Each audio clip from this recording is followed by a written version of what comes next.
I'm Sam Bermesdaz, and I'm a producer with GPB's Political Rewind. I'm here with a What You Need to Know coronavirus update. Just this week, Governor Brian Kemp announced that he would ease some restrictions on businesses that were shuttered by the pandemic. Now, the White House advises right now that states should see a 14-day period of no increases in cases before it takes these steps to phase one. That has left some wondering if Georgia's moving too fast to reopen its economy. I'm joined by Dr. Joshua Weitz, who's a professor of biological science at Georgia Tech. He studies viruses and how they affect human health. Hi, Dr. Weitz. Hi, Sam. Thanks for having me today. Of course. What do you think? Do you think Georgia is moving too fast to reopen its economy?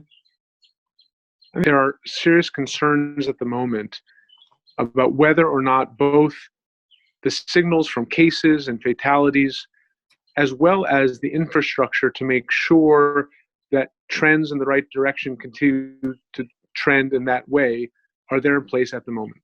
So we've seen, as you probably have noticed on the Georgia Department of Public Health site, that we still have hundreds of cases reported per day, and dozens, if not 30 or 40 or more per day. And in some sectors of the state, rates of exceeding 100 per 100,000 is extremely worrisome. And the last part that worries me is that as a population, we remain almost entirely susceptible to COVID-19. And for all these reasons, I think we need to be prudent and cautious in deciding, do we have the right infrastructure in place to reopen safely? Not in a few days, not in a few weeks, but right now. Are we shovel ready now to reopen safely?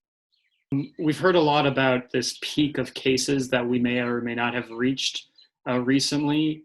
Have we reached that peak? And is that even an important metric that we should be paying attention to when we consider these types of steps? I think your second part of the question is spot on. Should we think about this as a peak or not? Often when people hear about a peak, they think it's something that exists in a certain moment in time, and when that time has passed, the danger has passed. The danger has not passed until we have a vaccine, which frankly is a long way away. And therefore, even if cases flatten, there's no rule in epidemiology that says there can't be a resurgence in cases and therefore a second peak or something similar to a dangerous plateau in cases, in which we reach a point in which there's continued, sustained high levels of both cases and fatalities. So there's been a lot of discussion of the peak timing and have we passed the peak or not. It's missing the point.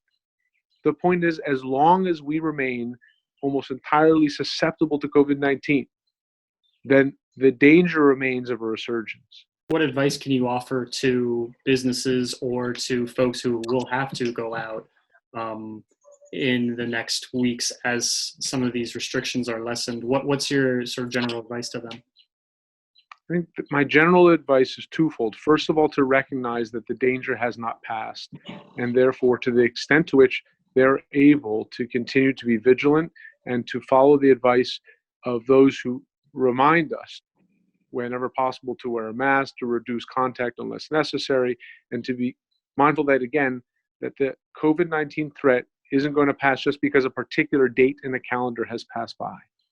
And the other piece of advice, though, is to then seek out help and assistance from state and political leaders who may be able to give advice on infection control, masks, hand sanitizer, other ways in which individuals who are in a position interacting with others can be protected as far as is possible.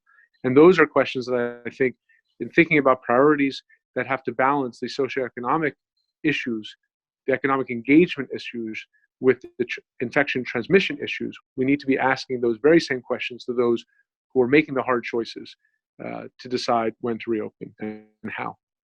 That was Dr. Joshua Weitz. He's a professor of biological sciences at Georgia Tech. He teaches how viruses affect human health. Thanks so much for joining us, Dr. Weitz. Thanks again for having me and the opportunity to share some of this for the broader community in Atlanta.